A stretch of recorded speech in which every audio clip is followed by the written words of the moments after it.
Single mother was snubbed at the clothing store. She returned the next day and bought everything.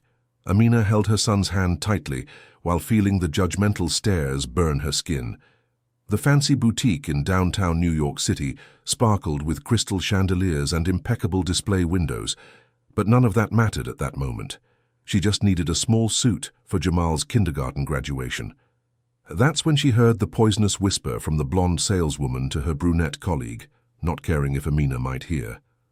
"Look who just walked in. That kind of people can't even afford a shirt here. I bet she just came to use the air conditioning." Amina felt the blood rush to her face, but she took a deep breath. She needed that suit. Jamal deserved to have the nicest clothes at his graduation. She approached the counter with her son by her side, trying to ignore the dirty looks. "Good afternoon. I'm looking for a children's suit for a graduation," said Amina, keeping her voice firm. The blonde saleswoman, whose name tag said Jessica, looked her up and down, lingering on the hijab covering Amina's hair. A fake smile formed on her red-painted lips. "Oh yes, we have a few models. What would be your price range?" The question was loaded with mockery. Amina knew that tone well. 5 years working as an elderly caregiver had taught her to recognize prejudice disguised as politeness. "Can you show me the options?" she replied, not taking the bait.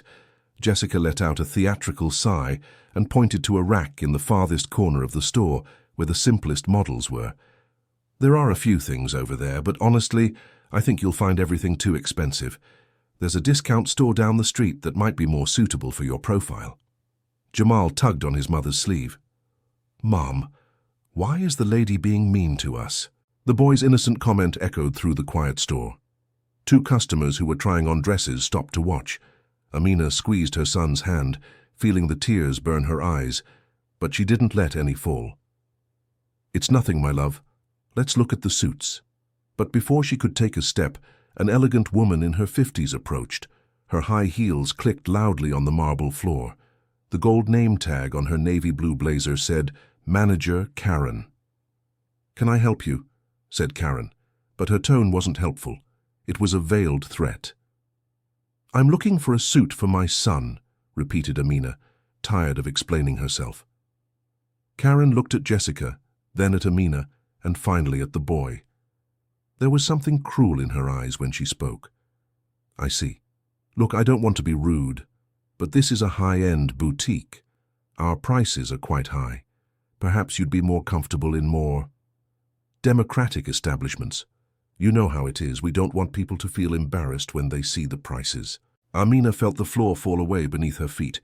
It wasn't the first time she had faced prejudice for wearing a hijab, for being poor, for being a single mother. But never in front of Jamal. Never so blatantly. "I just want to buy an outfit for my son," she said, and her voice trembled for the first time. "Mom, let's go," begged Jamal, his eyes welling up. "I don't want clothes from here." Karen crossed her arms, satisfied. "I think that's best. We don't want to create unpleasant situations." Amina looked at the 2 women, memorizing every detail of their faces. Then she knelt down to be at her son's eye level. "No, Jamal, we are not leaving in shame. We didn't do anything wrong." She stood up and looked straight into Karen's eyes. "I will come back here tomorrow, and then you will serve me with all the respect I deserve." Jessica let out a mocking laugh. Of course. We'll be waiting." Amina walked out of the store with her head held high, holding her son's hand. Only when they turned the corner did she allow the tears to fall. Jamal hugged her leg. "Don't cry, Mum. You are the most beautiful woman in the world." Those words hurt more than they helped. Amina bent down and hugged the boy tightly, breathing in the scent of children's shampoo from his hair. "Let's go home, my love." The rented apartment in the Astoria neighborhood was small, just 1 bedroom and a living room. Amina put Jamal to sleep and sat down on the old sofa, still feeling the humiliation burning inside her. She picked up her phone and called the only person who would understand. "Hello, Amina?" answered the hoarse voice of Mrs. Wilson, the 72-year-old lady Amina had been caring for almost 6 years. "Mrs. Wilson, I'm sorry to call so late." "Don't be silly, dear. I was already awake. What is it? You sound strange." Amina told her everything, every hurtful word, every look of contempt. Mrs. Wilson listened in silence, and when Amina finished, the elderly woman sighed deeply.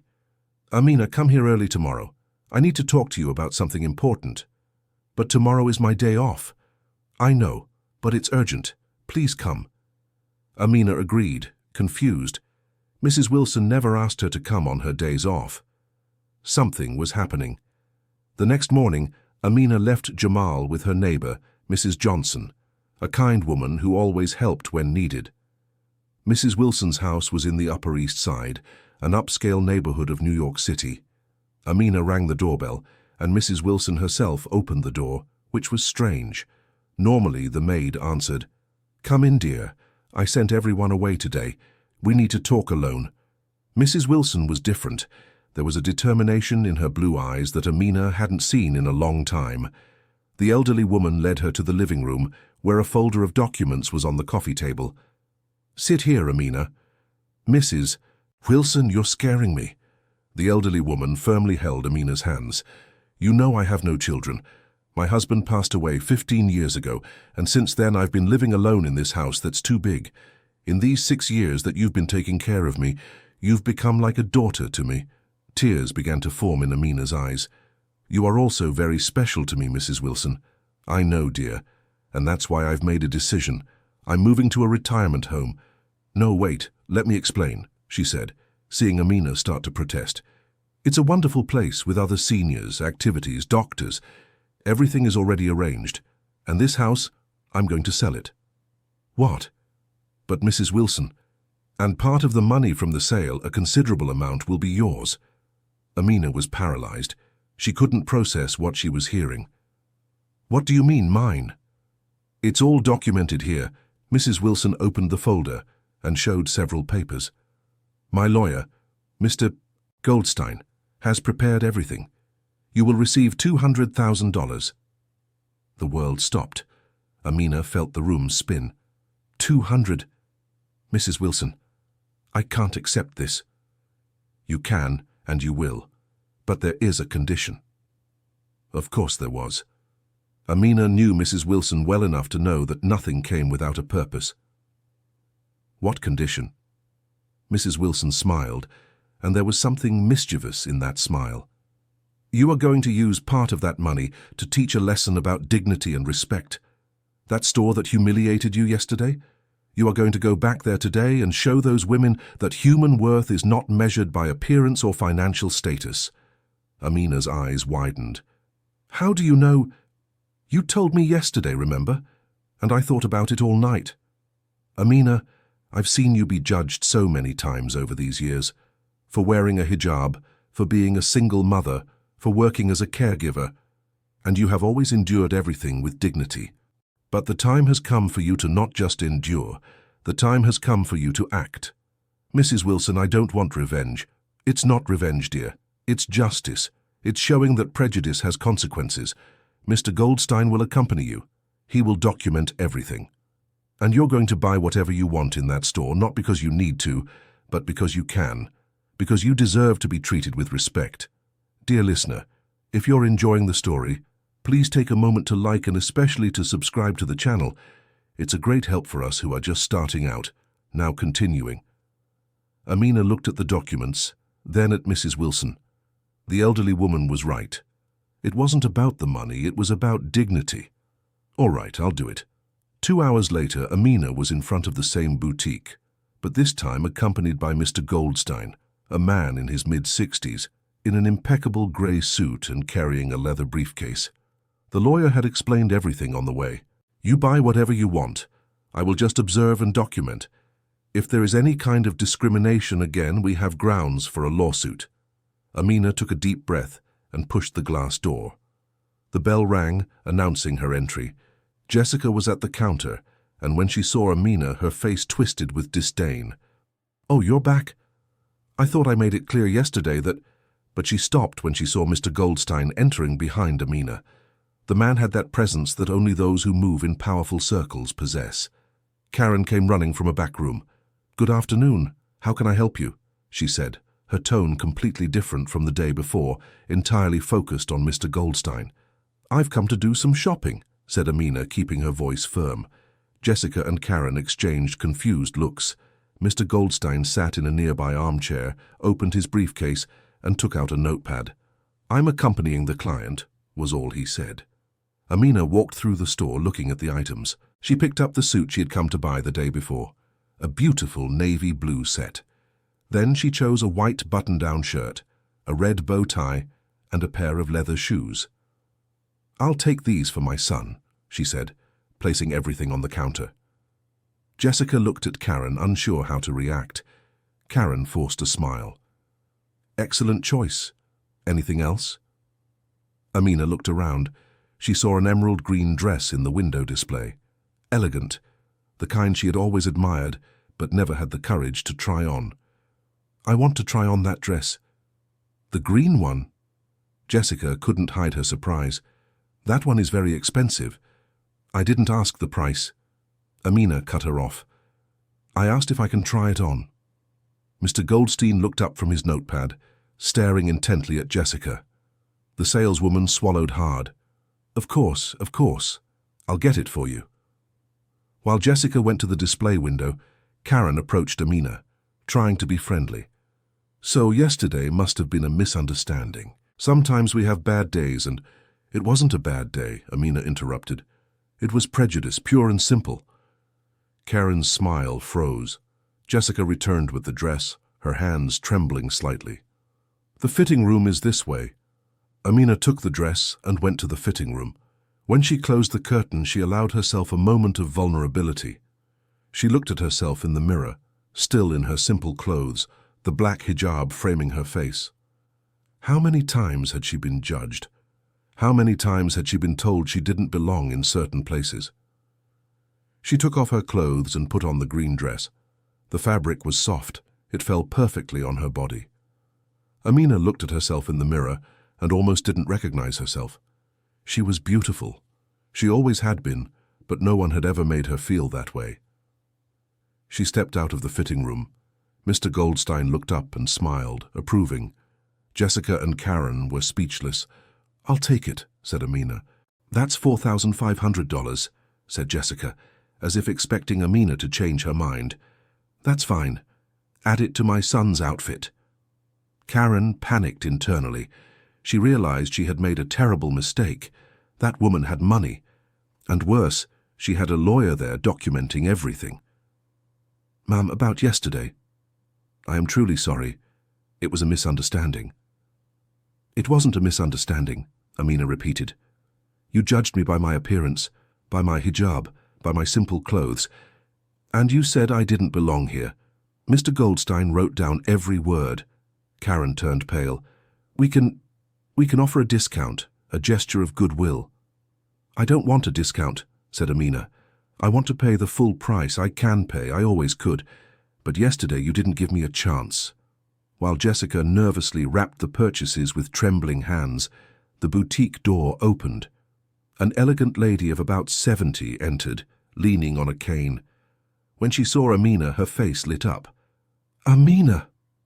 "My dear." It was Mrs. Thompson, another elderly woman Amina had cared for years ago. The woman approached and hugged Amina affectionately. "Mrs. Thompson, what a surprise! I was passing by and saw you through the window. How are you, girl?" "I'm well, Mrs. Thompson." The elderly woman looked at Mr. Goldstein and smiled. "Goldstein, what a coincidence. Are you taking care of Amina now?" "In certain matters, yes," replied the lawyer meaningfully. Mrs. Thompson was a VIP client of that boutique. Karen practically ran to greet her. "Mrs. Thompson, what a joy to see you." "Karen," said the elderly woman seriously, "do you know Amina?" We're just finalizing a sale." "Excellent. Amina is one of the best people I have ever known. She took care of me for 2 years when I had health problems. A woman of integrity, hard-working, dedicated. I hope you are treating her with the respect she deserves." The message was clear. Karen swallowed hard. Of course.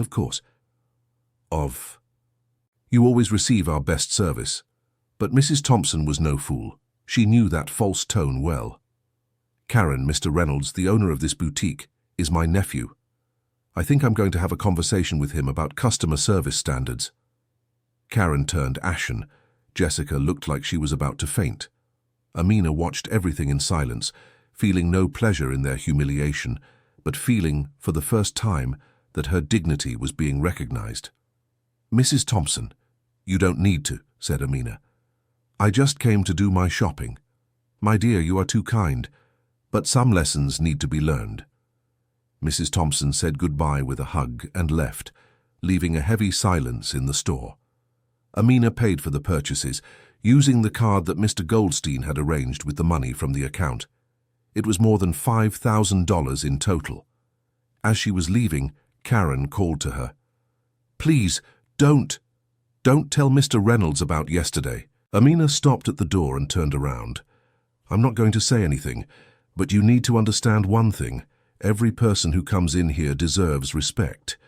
It doesn't matter how they are dressed, where they come from, or how much money they have. What you did to me yesterday wasn't just rudeness, it was cruelty." She left the store with her head held high, Mr. Goldstein by her side. When they reached the car, Amina finally broke down. "Did I do the right thing?" "You were dignified," replied the lawyer, "and that is worth more than any revenge." That night, Amina showed the suit to Jamal. The boy was amazed. "It's the most beautiful one I've ever seen, Mom." She hugged her son, feeling a mix of relief and sadness. She had proven her point, but the humiliation still hurt. 2 days later, Amina returned to Mrs. Wilson's house. The elderly woman was finishing packing her things for the move to the nursing home. "So, how did it go?" Amina told her everything. Mrs. Wilson listened carefully, and when she finished, she held her hands. "Amina, the money I gave you isn't just for buying things. It's for you to build a better life, for you and Jamal. Buy a house, invest in education, start a business. Use this money to free yourself from the bonds of poverty that made you be treated like that. I don't even know where to begin, Mrs. Wilson. Begin with your dreams." "What have you always wanted to do?" Amina thought. She had an old dream, kept deep in her heart. "I've always wanted to have my own business, something related to care. Not just with the elderly, but with people. A space where everyone would be treated with dignity." "So that's what you're going to do." But life had other plans. The following week, Amina discovered something that would change everything. She was caring for another client, Mrs. Miller, when the elderly woman mentioned something casually. "Amina, did you know that boutique downtown is being sold?" "What do you mean?" "The owner, Mr. Reynolds, is having financial problems. It seems several important clients cancelled their accounts because of a discrimination incident. Mrs. Thompson told half the world what happened there."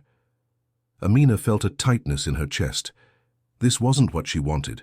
She didn't want to destroy anyone's business. "Mrs. Miller, I need to go." Amina called Mr. Goldstein and told him what she had discovered. "That's not your fault, Amina. Actions have consequences. But I don't want people to lose their jobs because of me. Jessica and Karen are horrible, but what about the other employees? And Mr. Reynolds? What do you want to do?" Amina took a deep breath. A crazy idea was forming in her head. "I want to buy the boutique." There was a silence on the other end of the line. "Amina, are you serious?" "Very serious. The money Mrs. Wilson gave me. Part of it can be used for this, can't it? I'll transform that place. I'll turn it into a space where everyone is welcome, where no one is judged. Let me make some calls." 3 days later, Amina was sitting in an expediter's office signing papers. Mr. Reynolds, a 50-year-old man with deep bags under his eyes, was on the other side of the table. "I don't understand," he said. "Why do you want to buy my store after what happened there?" "Because I don't want to destroy. I want to transform." Mr. Reynolds looked at her with tearful eyes. "My mother, she always spoke of you. Mrs. Thompson is my aunt, and she told me you took care of her. When I found out it was you who suffered discrimination in my store, I was ashamed. I failed to create a culture of respect there. Then help me change that." And so began an unexpected partnership. Amina bought 50% of the boutique. Mr. Reynolds kept the other 50%, but on one condition: drastic changes. The first change was a meeting with all the employees. Jessica and Karen were there, visibly nervous. Amina entered the room and saw 12 faces looking at her. "Good morning. My name is Amina, and from now on I am the co-owner of this boutique." The shock was universal. Jessica turned white as a sheet. "I didn't come here to fire anyone. I came to propose a change. This store will become a space for inclusion. We will serve all people regardless of how they are dressed, their religion, color, or social status." But that might drive away our elite clientele," murmured Karen. "Then let them leave," said Mr. Reynolds firmly. "I don't want customers who only respect rich people." Amina continued. "All of you will take a course on respectful service and diversity. It's mandatory. Anyone who doesn't want to participate can resign now. No one moved. Everyone needed the job." "Great. We start next week." After the meeting, Jessica sought out Amina in the office that was now hers. "May I speak with you?" Amina motioned for her to sit down. I want to apologize for what I did, for what I said." "Why did you do that, Jessica?" The saleswoman looked at her own hands. "Because I'm afraid. Afraid of not being good enough, of losing my job, of not being able to support my daughter." Amina's eyes widened. "You have a daughter." "I do. 3 years old. I'm a single mother, too." It was like looking into a distorted mirror. Jessica was projecting her own fears and insecurities onto Amina, discriminating against what she herself was. "Jessica, I understand fear, but fear doesn't justify cruelty. I know, and I will change. I swear I will." Amina didn't know if she believed it, but she decided to give him a chance. "Then show me. Take the course. Learn. Change." In the following weeks, the boutique underwent a transformation. Amina brought in clothes of different styles and prices. She didn't abandon the luxury items, but added more affordable options. She trained the team personally, sharing her own story. The most difficult moment was when she took Jamal to see the store. The boy looked around, remembering. "This is where the mean lady talked to us." Amina knelt down. "It was. But now this place is ours. And here, no one will ever be treated badly again. Not even people with hijabs like you? Not even people with hijabs like me?" Dear listener, if you're enjoying the story, please take a moment to like and especially subscribe to the channel. It helps us a lot as we're just starting out. Now continuing, the boutique's reopening was an event. Amina invited all the elderly women she had cared for over the years. Mrs. Wilson was there, having left the nursing home especially for the occasion. Mrs. Thompson was also there, proud as a mother. But the biggest surprise came when Amina announced her side project, a social program that would provide quality clothing for low-income working mothers. Part of the boutique's profits would be dedicated to this. "No one should be judged by their clothes," she said, emotional, "and no one should lack access to decent clothes because of money." The audience applauded. Jessica was in the back, tears streaming down her face. Something inside her was truly changing. After the event, Karen resigned. "I can't work here anymore. Not after everything." Amina didn't try to stop her. Some people weren't ready for change. With Karen gone, Amina needed a new manager. To everyone's surprise, she offered the position to Jessica. "Me?" The saleswoman couldn't believe it. "You, but on one condition. You will lead this social project. You will be the face of it. You will use your experience as a single mother to help other women." Jessica burst into tears. "Why are you doing this for me, after everything I did?" "Because I believe in second chances, and because I know you can change." And she did change. Jessica became a passionate leader for the social project. She treated every woman with the respect she herself had never given Amina. It was her form of redemption. The project grew. Within 3 months, they had already helped over 100 women. Amina set aside one Saturday each month where the boutique served only women from the program with tea, music, and lots of respect. It was on one of these Saturdays that Amina met Nadia, a young Syrian refugee who also wore a hijab. The girl was 17 and worked 3 jobs to support her younger siblings. "I've never been in a store like this," said Nadia, amazed. I always thought it wasn't for people like me. It's for everyone, Amina replied. Nadia chose a simple but elegant outfit for a job interview. As she was leaving, she turned to Amina. You give me hope, hope that people like us can have dignity. Those words echoed in Amina's mind for days. That was exactly what she wanted to build. Hope. But it wasn't all smooth sailing. One day, a group of former customers came into the store, clearly uncomfortable with the changes. This place has become a mess, complained one of them, a woman with white hair and expensive jewelry. You've mixed everything together, rich with poor. What is the world coming to? Amina approached, keeping her calm. Why are you uncomfortable, ma'am? The clothes are still the same. The service is still excellent. But the atmosphere, it's not exclusive anymore. Exclusive for whom? Asked Amina. For people who think they deserve more respect than others. The woman turned red. How dare you speak to me like that? I've been a customer here for years. And it can continue to be. But only if you accept that other people deserve to be here too. The woman left, slamming the door. 2 others followed her. Mr. Reynolds watched everything with a tense expression. Amina, are we losing too many customers? We are gaining others, better ones. And it was true, and it was. The boutique had begun to attract a diverse clientele, women of all classes, religions, and styles. The profit, surprisingly, had increased, because in the end, most people value respect. Jamal's graduation arrived. Amina dressed him in the suit she had bought, straightened his red bow tie, and combed his hair. The boy looked handsome. Do I look good, Mom? You look perfect, my love. At the graduation, Amina sat in the audience, wearing the green dress she had tried on that day.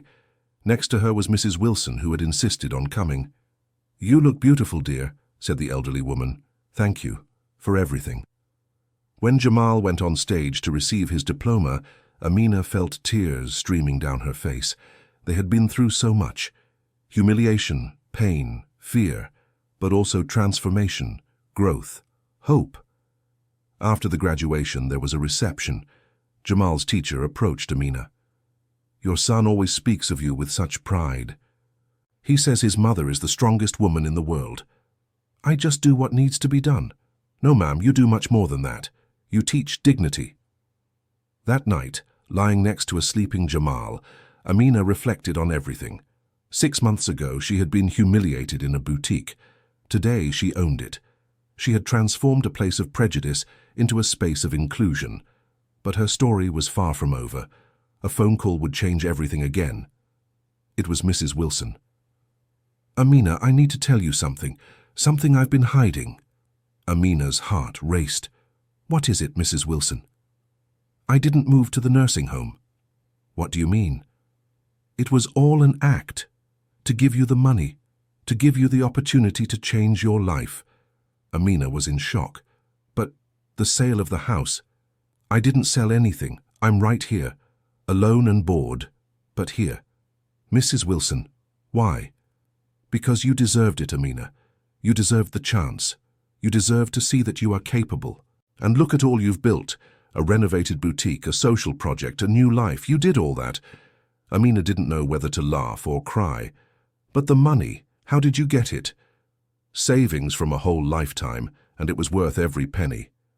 Mrs. Wilson, I'll pay you back. You will not. That money is yours. It always was. Consider it a gift for 6 years of care, affection, and dignity. Amina hung up the phone, stunned. Mrs. Wilson had planned everything.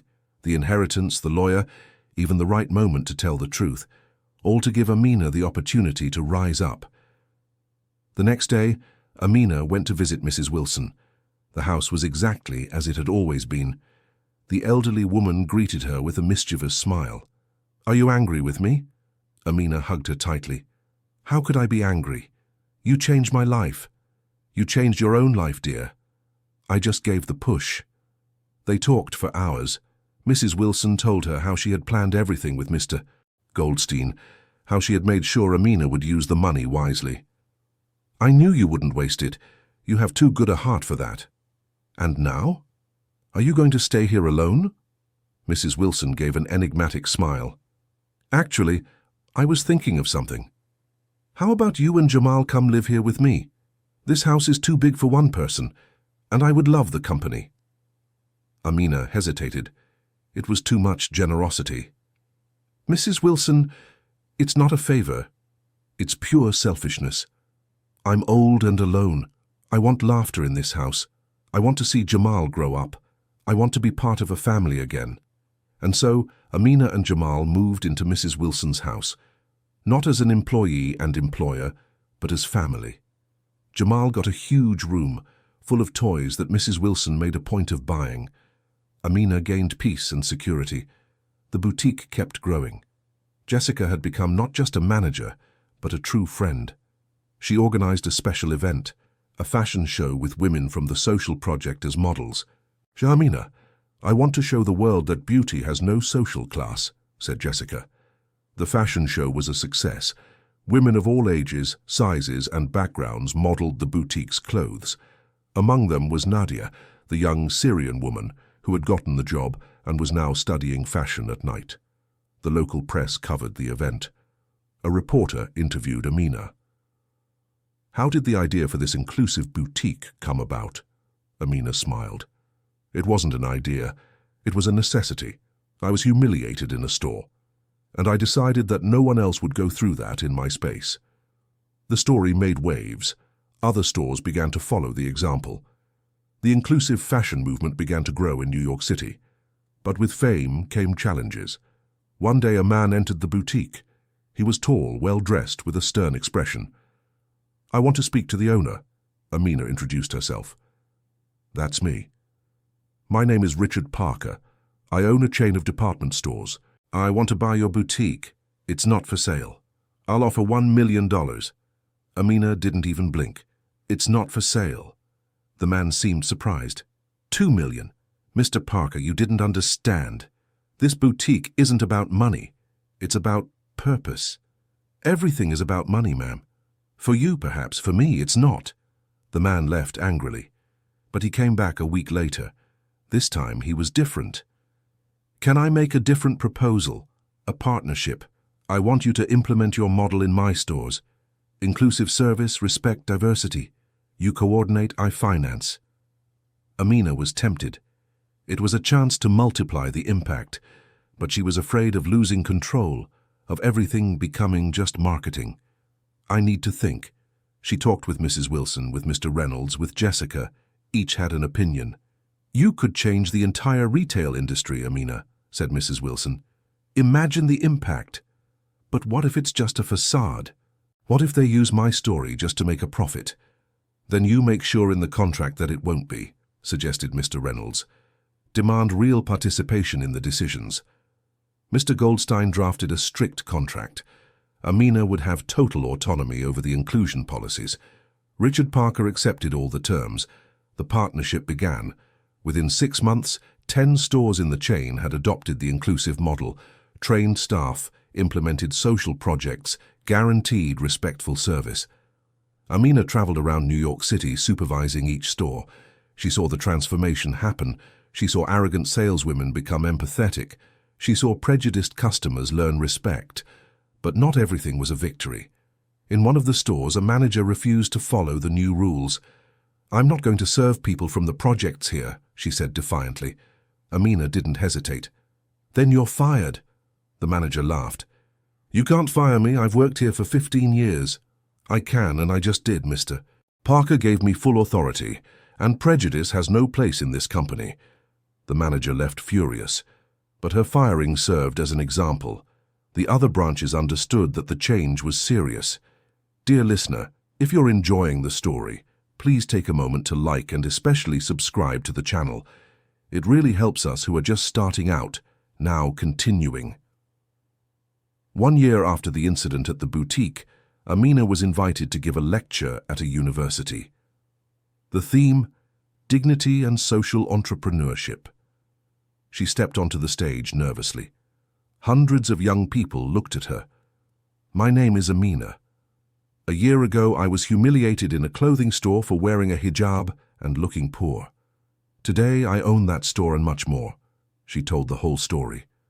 The humiliation, Mrs. Wilson, the transformation, the social project. The young people listened. hypnotized. What I learned is that dignity is not earned. It cannot be lost. Dignity is inherent. Every person is born with it. What we do is choose to recognize or deny the dignity of others. The applause was deafening. After the lecture, dozens of students sought her out. They wanted to do internships. They wanted to help. They wanted to be part of the change. Amina created an internship program. Young people from different courses helped with the social project, learned about inclusion, and carried the message forward.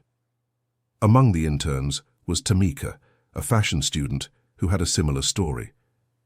"I've also been discriminated against," she shared, "for being black, for coming from the outskirts. I know how much it hurts." "Then you know why we fight," Amina replied. Tamika became Karen's right-hand woman, helping to coordinate the social project's events. Together they organized a self-esteem workshop for the women served by the project. "Many of us believe we don't deserve good things," Amina said at the workshop, "because society teaches us that. But it's wrong. We deserve respect. We deserve dignity. We deserve to be treated as the valuable human beings we are." The women cried. Many, for the first time, allowed themselves to believe they were worthy. One of them, Aisha, raised her hand. "How are you able to forgive the people who hurt you?" Amina thought before answering. "I don't forgive because they deserve it. I forgive because I deserve peace. Carrying anger and resentment hurts me more than it hurts them. So I let it go. But letting go doesn't mean forgetting. It means learning and moving forward." That wisdom came from years of pain and overcoming. Amina wasn't born that way. She had become that way.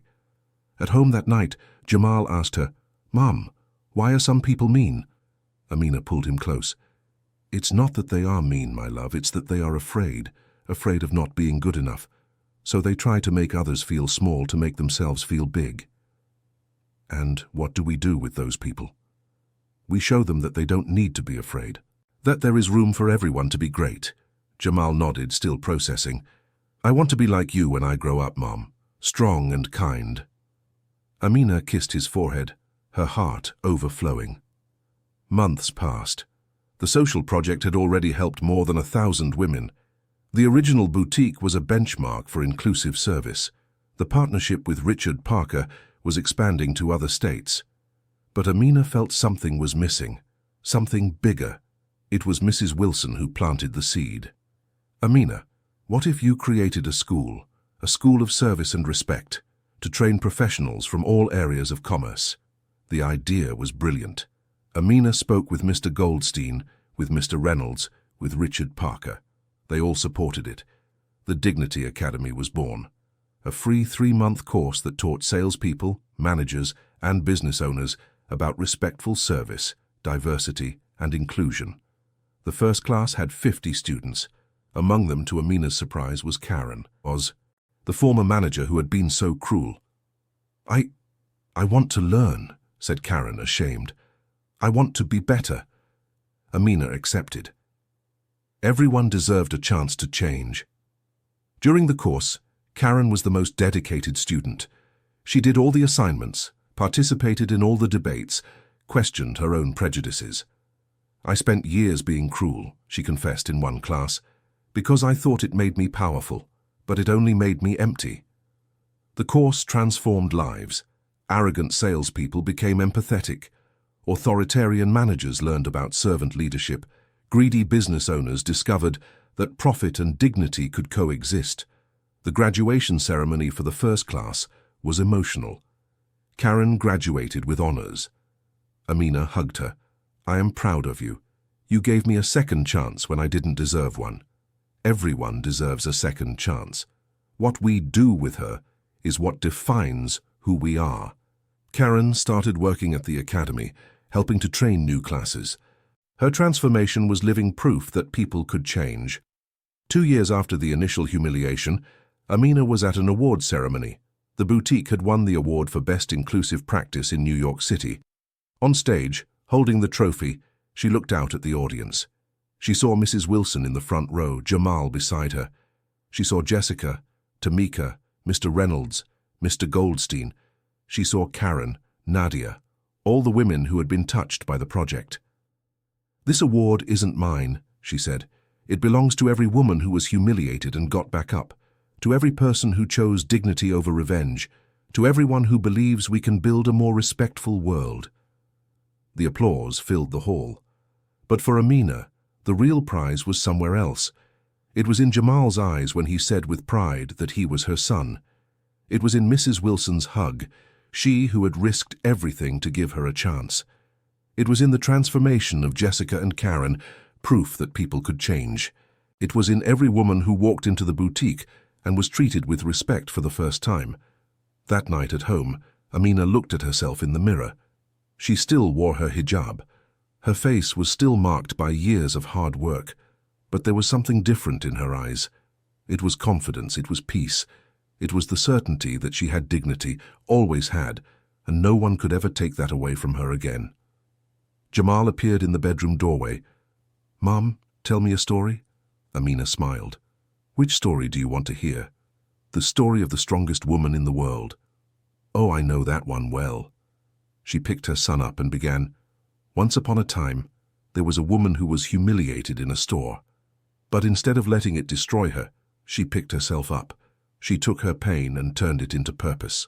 She taught hundreds of people about respect. She changed lives, because she understood that dignity doesn't come from expensive clothes or bank accounts.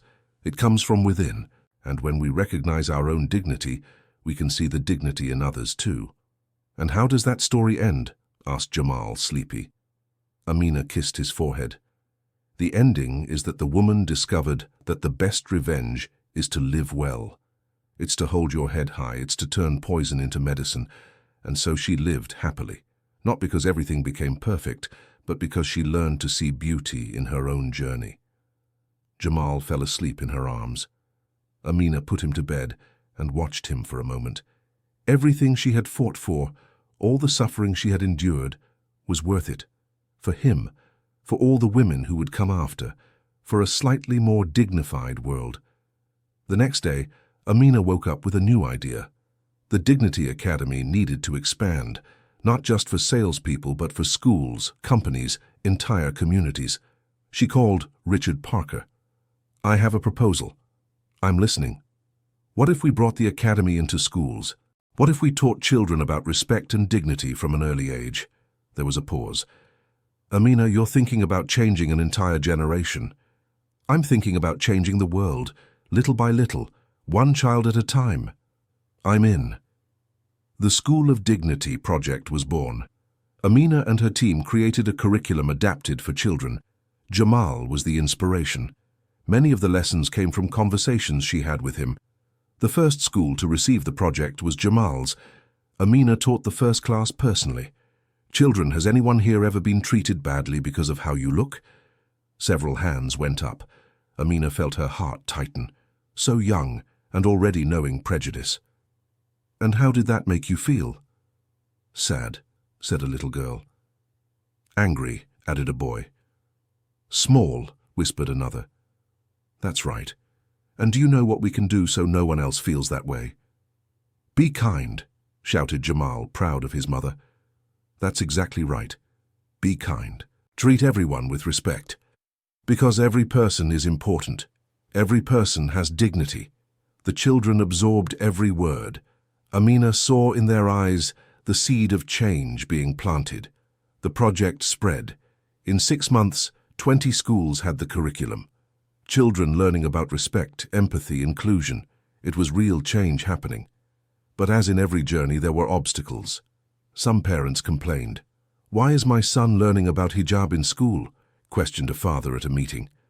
Amina, who was present, answered, "Because one day your son will meet someone who wears a hijab, and when that happens, he can choose to respect or to discriminate. We are teaching him to respect." "But that's indoctrination." "No, sir. Indoctrination is teaching hate. We are teaching love." Some parents pulled their children from the program, but the majority supported it, and the results spoke for themselves. Children who were once aggressive became empathetic. Bullying decreased, respect grew. Jamal became a little ambassador for dignity. He defended classmates who were teased. He questioned prejudiced comments. He was becoming the man Amina dreamed he would be. One day he came home upset. Mum, a boy said that Muslims are terrorists. Amina took a deep breath. She knew that day would come. And what did you answer? I said that my mother is Muslim, and she is the nicest person in the world, that she helps everyone, that she only does good. Amina hugged her son, proud. You did the right thing, my love. Always answer with the truth, with love. But why do people think those things, Mom? Because they are afraid of what they don't know. Our job is to show there is nothing to fear, only to love. As Jamal grew, the boutique and all the projects continued to expand. Amina was invited to give talks all over the United States. Her story inspired millions. At one of these talks, in Rio de Janeiro, a young woman approached her at the end. My name is Layla. I wear a hijab too. And yesterday I was stopped from entering a store. They said I looked suspicious. Amina's heart ached. There was still so much work to do. Which store? Layla told her. Amina wrote it down. Go there tomorrow, and call me if it happens again. We will solve this together. But how? You can't change every store in the United States? Amina smiled. I can't, but I can try. And every store that changes is a victory. Every person who learns is a seed planted. That night, Amina called Richard Parker. We need to expand more, to Rio, to Minas, to the whole country. Amina, that will require enormous resources. Then let's find them. Let's form partnerships, look for investors who believe in the cause. And so they did. Conscious business people joined the movement. The Dignity Academy became national. Stores all over the United States adopted the inclusive model. But Amina never forgot where she came from. Every Friday, she personally attended to customers at the original boutique. She welcomed women from the social project. She listened to their stories. She cried with them. She laughed with them. It was on one of these Fridays that a lady of about 70 came in. She was well dressed, but there was sadness in her eyes. Can I help you? Asked Amina. I came to apologize. Amina didn't understand. Apologize for what? I was one of the customers who complained when you made this store inclusive. I left here angry. I spoke badly of you. I said you were destroying the place. Amina remembered. It had been a difficult day. And what changed? The lady took a deep breath. My granddaughter. She is special. She has Down syndrome. The other day I took her to buy clothes. In every store we were treated poorly. The salespeople looked at us with pity, with disgust, until we came to one of your branches. And there, for the first time, my granddaughter was treated like a princess. She was respected. She left there smiling. The lady had tears in her eyes. I understood then. I understood what you were doing. And I understood that I was wrong. I'm sorry. Amina hugged the woman. There's nothing to forgive. You learned. That's what matters. Can I do something to help? You can. Treat every person you meet with the same respect you want for your granddaughter. The lady nodded, committing herself. Stories like this multiplied. Each person touched by the project carried the message forward. It was a domino effect of dignity. 3 years after it all began, Amina received an unexpected invitation. The mayor of New York City wanted to honor her with a Social Merit Medal. I don't know if I deserve it, she said to Mrs. Wilson. Dear, if anyone deserves it, it's you. The ceremony was grand. Authorities, business people, activists, all present. When Amina went up on stage to receive the medal, she saw in the audience all the people who had been part of her journey. Jessica was there with her daughter in her arms. Karen was there too, alongside students from the academy. Tamika, Nadia, Aisha, all the women who had been transformed. Richard Parker, Mr. Reynolds, Mr. Goldstein, and in the front row, Mrs. Wilson and Jamal, her family. This medal, said Amina, holding the award, isn't just mine. It belongs to every woman who was humiliated and didn't give up, to every person who chose dignity, to everyone who believes we can be better. The mayor hugged her. You changed New York City, Amina. I only started it. The real change comes from every person here, from every daily choice to respect others. After the ceremony, there was a dinner. Amina was surrounded by people, but her eyes searched for only one. She found Mrs. Wilson sitting in a corner watching everything with a smile. Amina approached and sat down beside the elderly woman. "Thank you for everything." Mrs. Wilson held her hand. "I'm the one who should thank you, dear. You gave purpose to my final years. You showed me it's never too late to make a difference. You always made a difference, especially in my life." They stayed there, in a comfortable silence, watching the people. The hall was full of love, respect, dignity, everything they had fought to build. Jamal approached with a plate full of sweets. "Mom, come see, they have chocolate truffles." Amina laughed. As much as things changed, he was still a child. "I'm coming, my love." But before she got up, Mrs. Wilson held her. "Amina, there's something else I need to tell you." Her tone was serious. Amina became alert. "What is it? Do you remember when I told you about the act? About pretending I was going to the nursing home?" "Yes." "Well, there was another reason, one I didn't tell you." Amina waited, her heart racing. "I was sick, very sick. The doctors gave me 6 months to live." Amina's world stopped. "What?"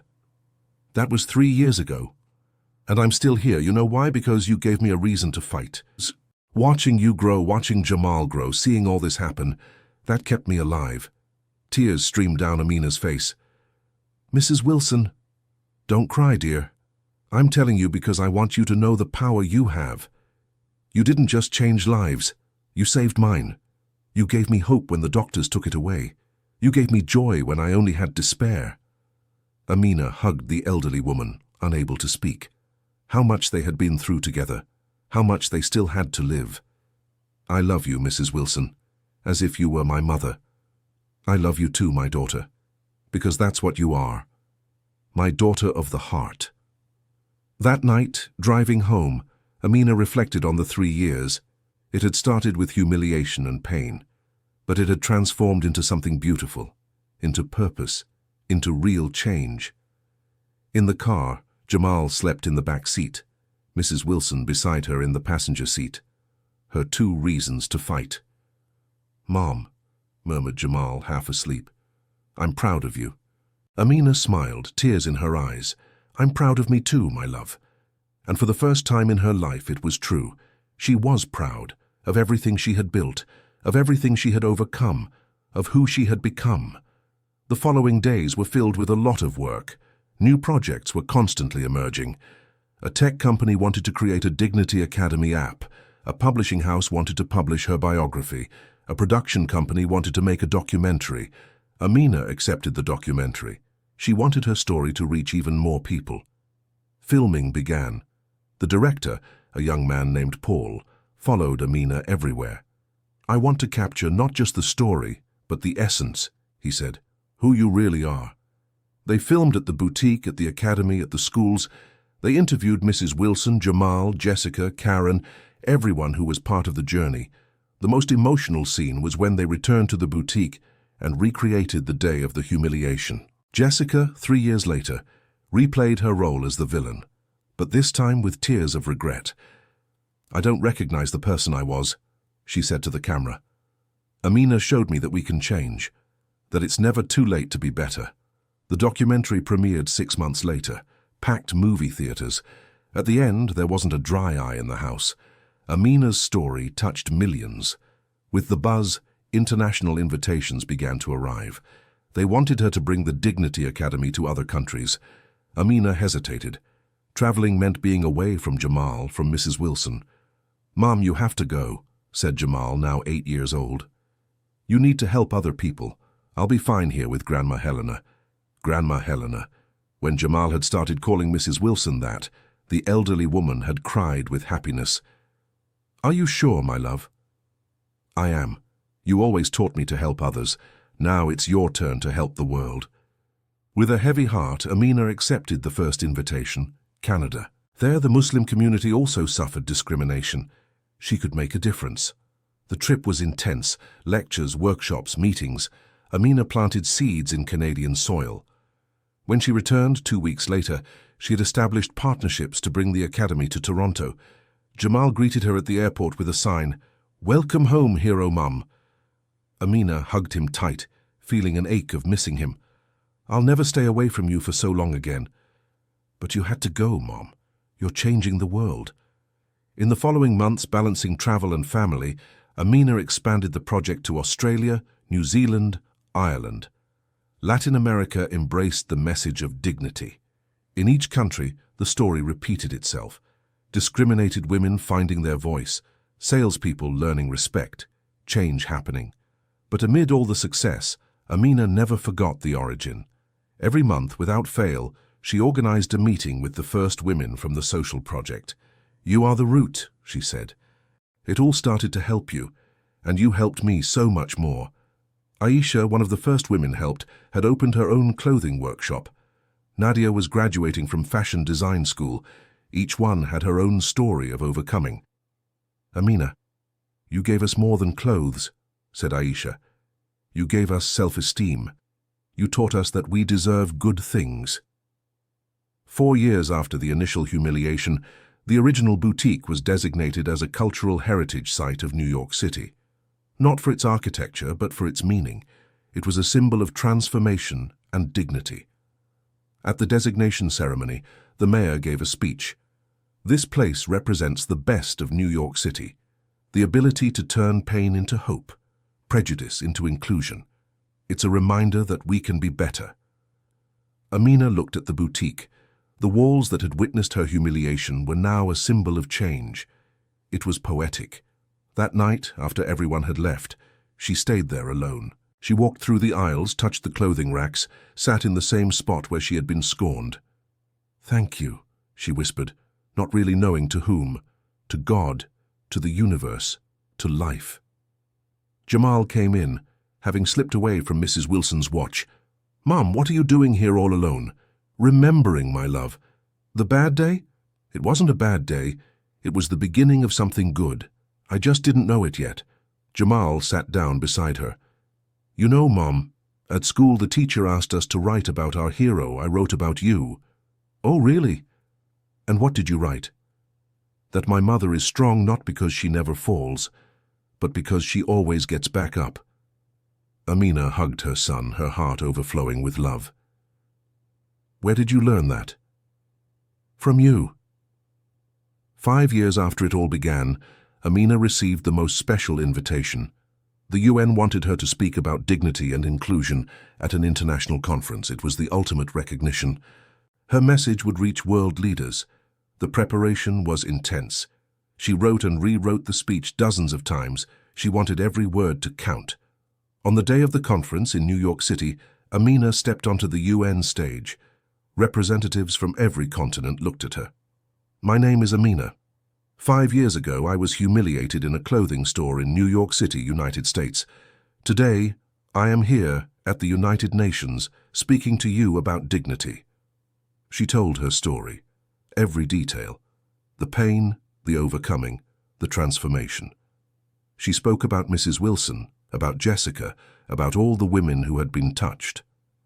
"Dignity is not a privilege," she said, looking at the world leaders. "It is a right. Every person, no matter who they are, deserves to be treated with respect, and it is up to us, all of us, to ensure that." The speech ended with a standing ovation. But the most important thing happened afterwards. Leaders from various countries approached her, wanting to implement the Dignity Academy in their nations. Amina returned to the United States with signed agreements. Within a year, the academy would be in 20 countries. "You did it, Amina," said Mrs. Wilson when she told her everything. "You changed the world." "We did it," Amina corrected. "Me, you, Jamal, Jessica, all of us, together." But amid so much success, a personal challenge arose. Jamal, now 9 years old, started getting bullied at school for having a Muslim mother, for being different. "They said you're a terrorist," he told her, crying. Amina felt the old anger return, but she took a deep breath. "And you know that's not true, right?" "I know, but it still hurts." "I know it hurts, my love, but do you know what to do with that pain?" Jamal looked at her, waiting. "You transform it. You use it to be kinder, to stand up for others who are suffering, to show that love is stronger than hate." Jamal nodded, still sad. The next day, Amina went to the school. She spoke with the principal, with the teachers. She offered to give a talk for the parents about respecting differences. The talk was packed. Amina spoke about Islamophobia, about prejudice, about how to teach children to respect those who are different. "Your son will meet people different from him his whole life," she said. "People of other religions, colors, cultures. Do you want him to face that with fear and hate, or with curiosity and respect?" Some parents resisted, but most embraced the message, and the bullying against Jamal decreased significantly. End of story. Now tell us what you thought of this story. Were you moved by Amina's journey? Leave your honest opinion here in the comments. And if this story touched your heart, don't forget to leave your like and subscribe to the channel to follow other inspiring stories of overcoming adversity.